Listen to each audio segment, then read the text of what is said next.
right now. Pittsburgh's best sports show is about to begin. Call us or tweet us. We've got things to talk about on the Ireland Contracting Nightly Sports Call, powered by FanDuel Sportsbook.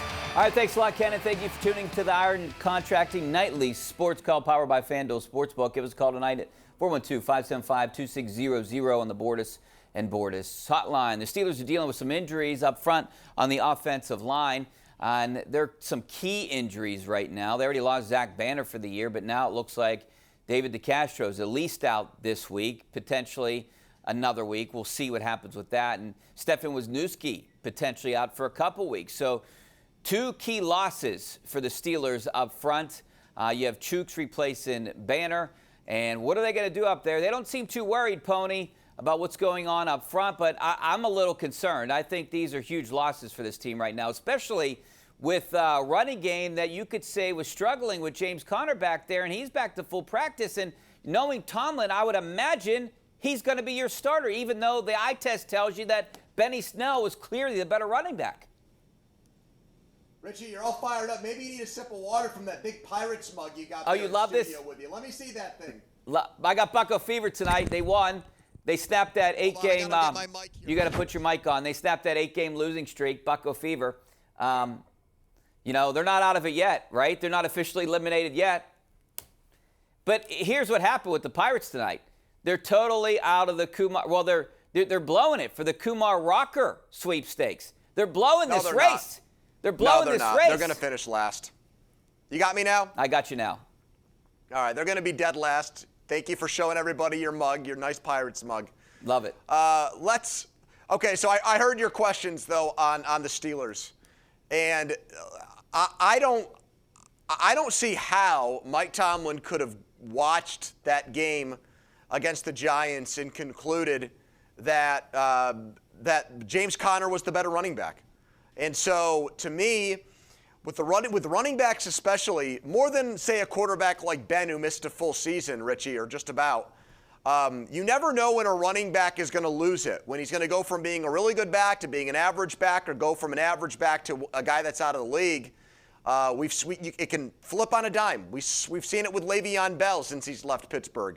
And so right now, I think my eye test tells me that Benny Snell is the much better running back. But everybody I talk to, and you're talking to the same people, Rich, seem to think that James Conner is going to get the start and might not get all the carries, but I'm still hearing he's going to get most of the carries, and I don't like that. Let me ask you this. To me, Conner looks stiff out there.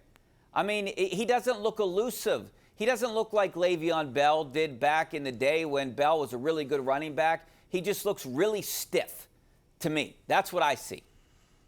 He can't. Well, I see someone that's out. tentative. I see someone that's tentative, and there's a big difference between that and being patient. Le'Veon Bell was a patient runner.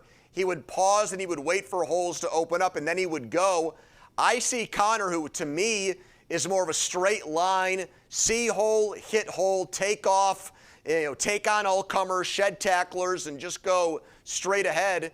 I did not see that Monday night. Now, early in the game, Ben was trying to shake out some cobwebs, and the offensive line wasn't great. But even when Conner was healthy and Snell went in for an occasional play, I thought he was better.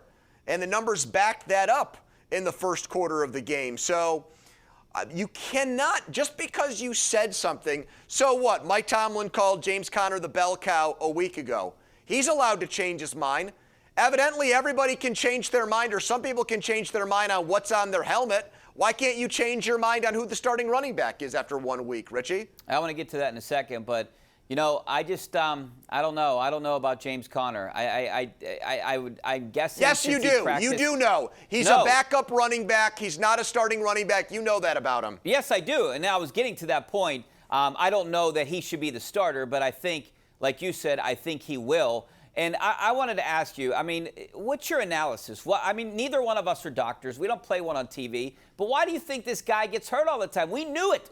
Pomp disagreed with us. We knew it was going to happen, and it only took a half. 1 half. Not even a game. Yep.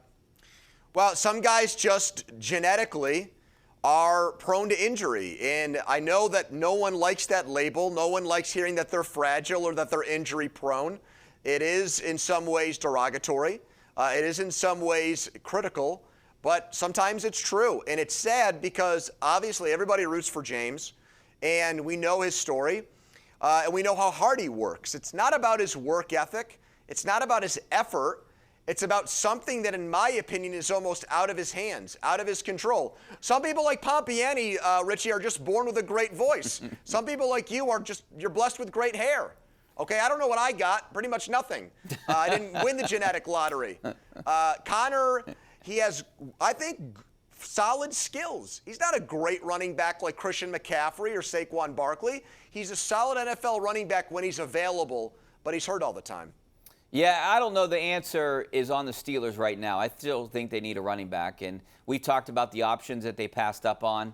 I think they definitely could have helped the Steelers, but I think Benny Snell should at least get the majority of the carries moving forward. All right, Pony, we got to take a break. Back with questions from the callers. Coming up next, 412-575-2600 is the number. Back in a couple minutes.